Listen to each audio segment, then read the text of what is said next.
Hello again, WHS Juniors. Mr. Kohler again. I'll be your captain one more time.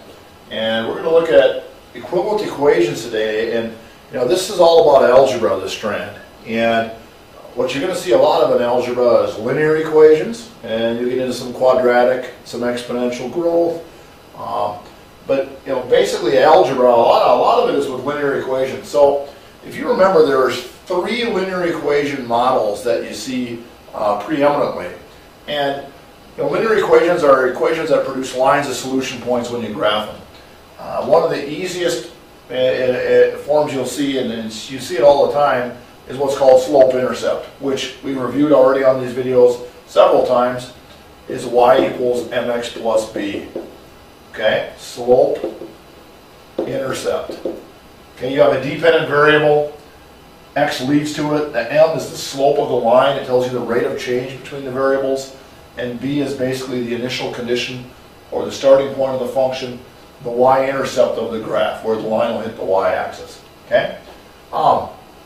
Another form is called standard form. Standard form is really a lot different than slope-intercept form. Standard form, what it does, it recognizes when you have combinations of items resulting in some total. So there isn't per se a dependent variable. It's just combinations of items resulting in a total. So that one goes a little bit of a variable ax plus a little bit of a different one, by equals sum total c. Okay? There's a third form that's used for writing equations quite a bit called point-slope form.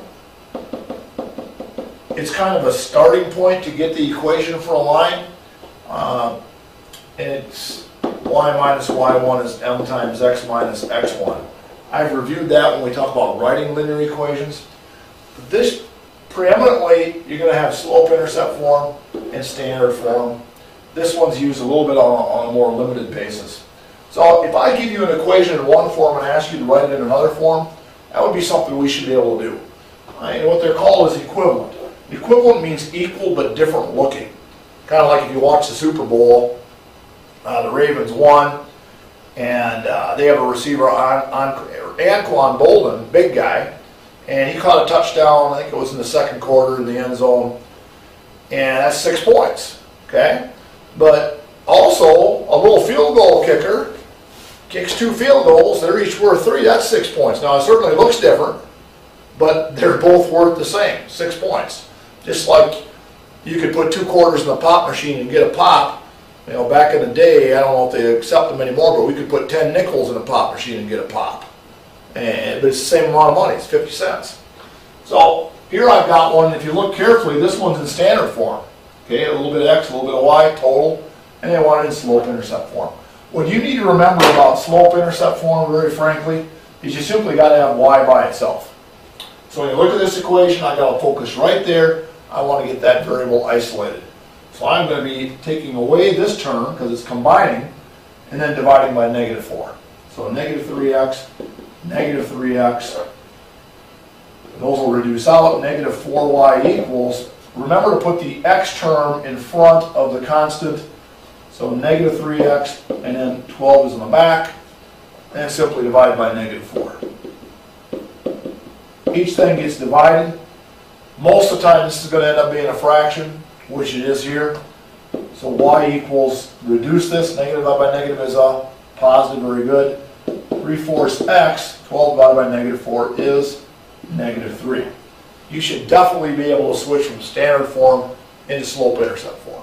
Okay? Now, probably a little less, it's a little less the time you'd be asked to convert into standard form. Okay?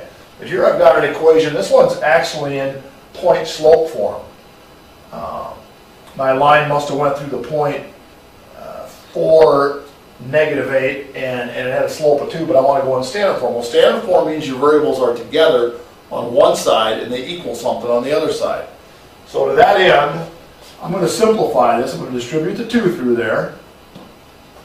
So y -4 equals 2x positive 16. And then I'm going to remember I want to get my letters together on one side and my numbers on the other side. So I'm going to minus 2x here to get my x with my y over here.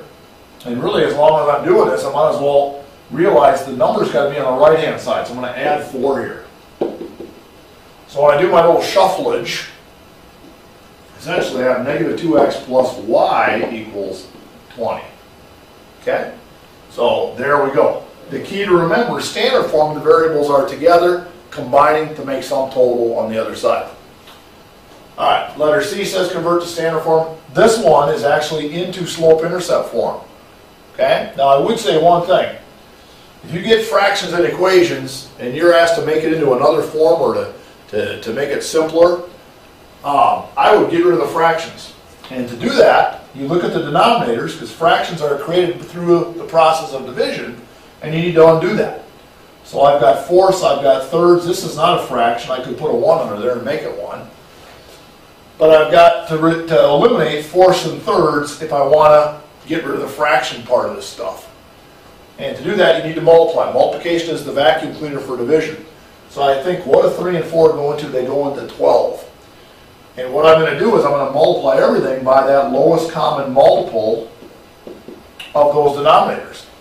And you've got to multiply everything by it. Okay? So you're going to see what's going to happen.